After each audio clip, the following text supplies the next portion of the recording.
Hello. Hey, it's good to be back home. Good to have you back home. Yeah. People may not know that you are my daughter, but this is Saphia Suarez, and she is the writer, director, executive producer of the Microfilm Series that we just launched at MPQ out of Edge Studios. Yes. And we're going to tell you today a little bit about what led to that. Yes. It was a long time in the making. So there's so much pre-production that happened that we haven't talked about before. So when did it start for you? Well, I've been studying theater since I was 10, at first as an actor, and then eventually as a writer and director, and studying film. I began studying film in college. But in terms of exploring performativity and power and thinking about stories in the nonprofit sector, that really came about as you transitioned into MPQ and as you finished your book, and as we began talking about power, performativity, and I think that happened because as you were writing your book, we were thinking about how you can actually practice status shifts, how you can actually feel what different forms of power feel like and look like. And when we started talking about that, I told you that so many of the dynamics you were describing sounded like theater games that I would play to warm up when I was a part of a cast or part of a class. And really just from there, we always kept each other in mind in our work and talked about what we were doing and how our fields intersected. Right. And then we did the event in New York, which was the event that we did in 2020 to launch Edge Leadership, our R&D space at MPQ. And we decided to do a multi-track event where you can experience the agenda in 3 different modalities. And one of those was performativity. Mm-hmm. And we learned a lot from that event. We learned that performativity is a great and fun way to study power, and that the shifts happened more quickly. It was the part of the agenda that moved the quickest compared to the other 2, which were semiotics and materiality, thinking and building.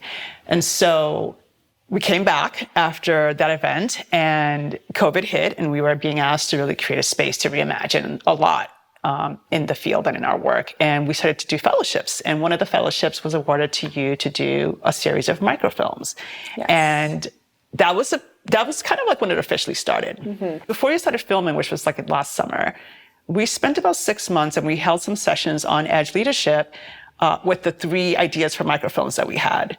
Yes. So do you want to talk about those? Yes. So we wanted to do a film, something with film. We weren't sure how long, how short, how many, but we knew we wanted to use that medium. And we knew that these films had to do some sort of work. And we are building. What do you mean by that, by work? That all media works on its viewer. And that's I think the biggest power that art has. Mm. And so we wanted to harness that power. We wanted to create a very specific kind of change in the minds of our viewers. And so that change was, here is a culture that we could all step into if we just decided to. We wanted to create cultural principles. We decided 3 is pithy. It's a nice number. Yes. And so we could create 3 microfilms and each one could enact a principle. And so with that in mind, we let it percolate and we continued to talk as we always do about our work.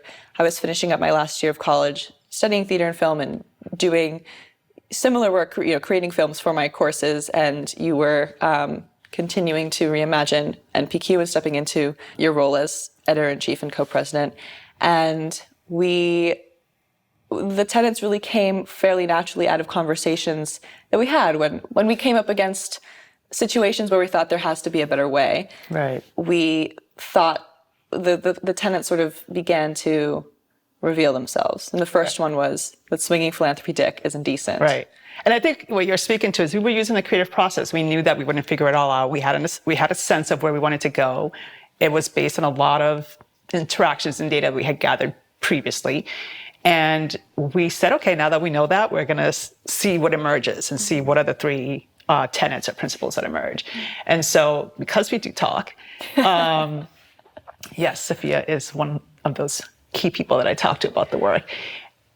You were really good at capturing those moments too, when I was talking to you about things that were being experienced in the field or that I was experiencing. And one of them was just some of the interactions with philanthropy that I was having or that other people were having.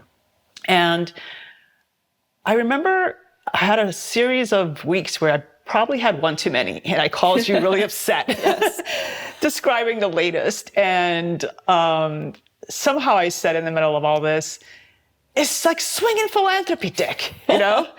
And that's how I was capturing the energy, the dynamic that I was experiencing from really, you know, I will say I actually have access to philanthropy, and a lot of my friends are in philanthropy. So it wasn't like, you know, it was just how prevalent it is that even when it's people of color sometimes, you know, there was just this dynamic that's pretty common.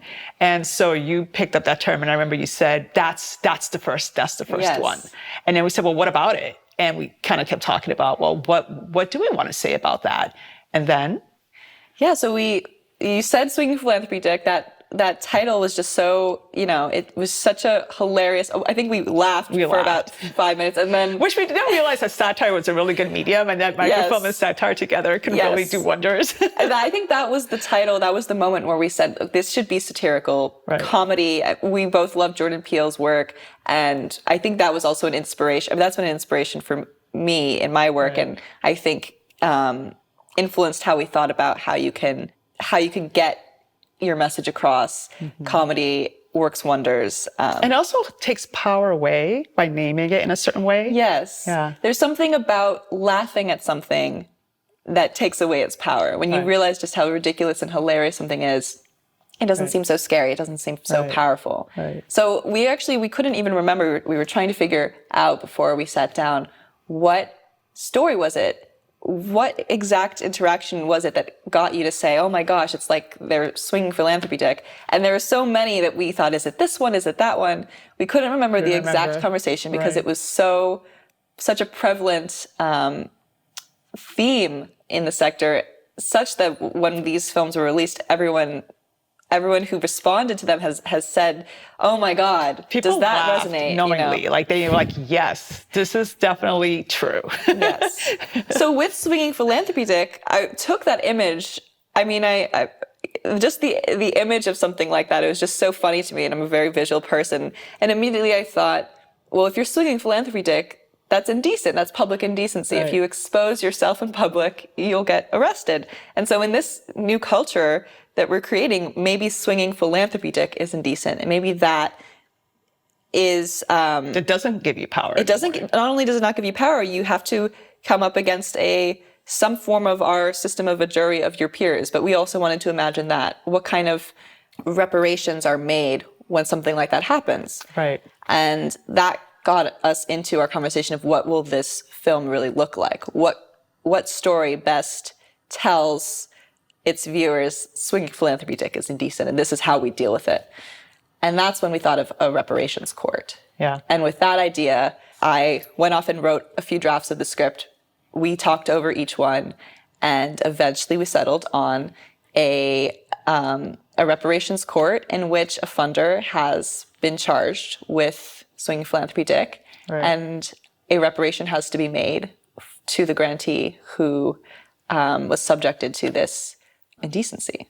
And we held sessions on the Edge platform, and we asked people to come and share what resonated about these principles, what didn't, and what came up for them. And we mined a lot of wonderful stories. Right. And I think for the first one, Swinging Philanthropy, I mean, all of these just, because of the titles, when people got together, the stories just flowed. And with Swinging Philanthropy Dick, there were a lot of stories, and we got that it resonated.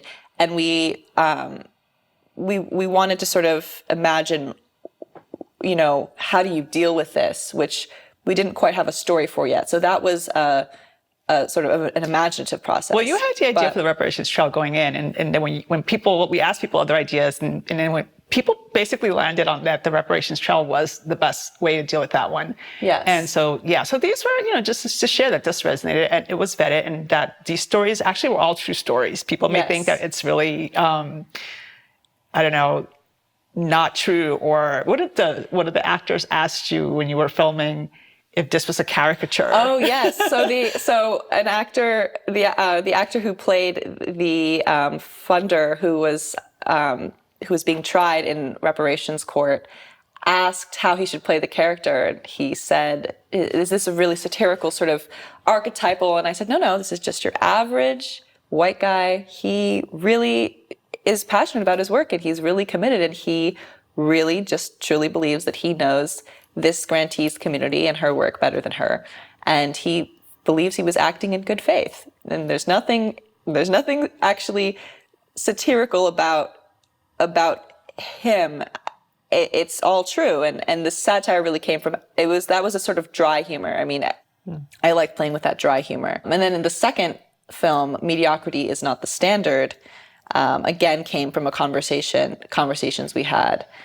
And that, I mean, again, I think with all of these, there were so many stories that we told and that we know of each other's that inspired that. But the idea was really that we kept talking about this phenomenon that we, and really I think you especially observed, as leaders of color are moving into positions of power in the sector, that there's so much more that they're up against, so much more than the way we think of racism in sort of simple terms of prejudice. And there's really a culture of white mediocrity. There's this way in which white folks who in some ways set the standard for the sector never questioned that standard and are now being asked to open up how they imagine that the work can happen. And as people who have many brilliant creatives of color in our lives, hearing personal stories of friends, of people I think of as aunts and uncles, and even seeing it in film and theater as that industry is being asked to shift. There's this way in which we know just how vibrant our own culture is, and we see how there's a culture of generosity, which gets us into our third film, but there's a culture in communities of color that is so much, we think, more effective of empowerment and joy and community support that would get us so much farther than this sort of stiff hierarchical structures of most organizations and of many industries. Yeah, and I think for that one in particular, it was also that leaders of color were being judged by that standard and oftentimes had way more than that standard, but that standard as a lens was hard for people to see that. Yes. And of course, we tell the story of the person who was interviewed by many, many people and didn't get the job because they couldn't believe that she could really be as great as she was. And so, which is a true story. Yes. In the second film as well, if we could say, the story centers on a friend group that's come together for, after work drinks and are venting, and they all work in the sector, and they are sort of venting about their days. And the action really starts when one of the characters comes in from a day's work in which they were asked to sort of lead an anti-bias training at a care center where the head nun, this care center was a Catholic center run by, a nunnery, and the head nun, who had really ignited the conflict that required the anti-bias training, had run out of the training before it could start and upended the entire day for this character. And so that story is true. Right. They're all true. Both of those stories, that was a session where, mediocrity is not the standard. We had this idea and there was no image. That was one where it really came to the group and I said, there's this idea, there's not an image that's come to my mind. Do you have any stories? And they did. Yeah. And there was so much more. Right. Do you want to talk about the last one? Yes. So we had created these two principles that showed us what this culture was not, what was not allowed. Mediocrity was not allowed. Swinging philanthropy dick was not allowed. And now we were wondering, what is it? And again, this culture of generosity came up, and that sort of, I remember that came up in our conversations after I had worked with a Black film collective in New York that was made up of some of my idols, some of the best Black filmmakers I think that are working right now. And when I stepped onto that set, I was a social media consultant, and I stepped onto the set just to meet the team. And the way that I was brought into that space and welcomed by the two head producers who were running a whole show, had been up for 36 hours, the way in which I was immediately welcomed, brought food, introduced to everyone. One of the main sort of founders of this collective was sitting to my left getting his hair cornrowed. This was like this person whose show I had loved watching, and here he was just, sat on set, half of his hair done, sort of getting his hair braided, talking at this long table. Terrence Nance, who created Random Acts of Flyness, was just, sitting down the table, and the collective is called the Umachroma, and Nanette and had brought me in and had just said, "Hey, have you met Terrence?" And it was just such a stark contrast to what I had witnessed in white spaces on film sets and with industry professionals during my time in college studying film, and in those face-to-face interactions I had had. This is the first one where I felt so enveloped in love and joy and warmth from people I had met just a few minutes ago.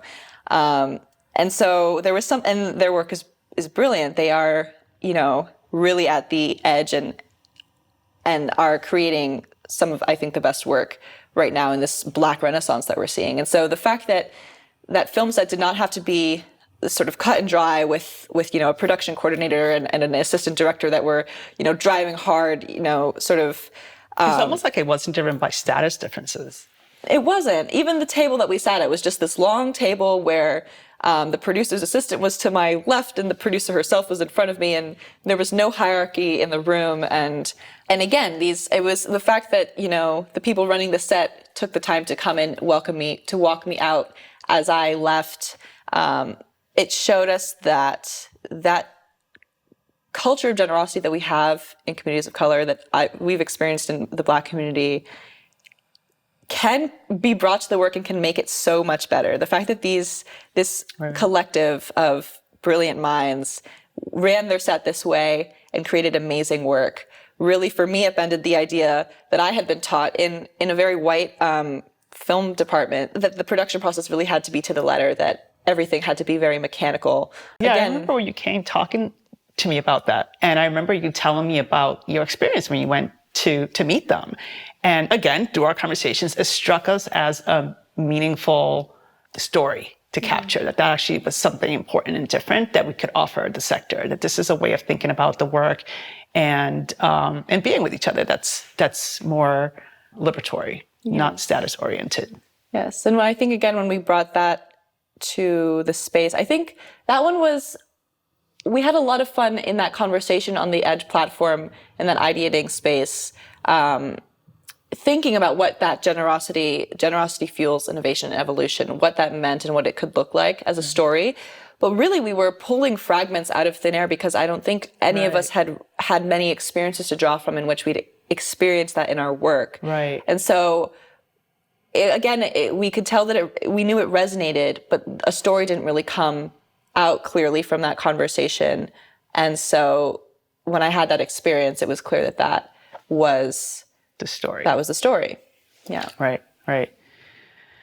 Yeah. So there's 3 films. Yes. And what more can we tell people about them?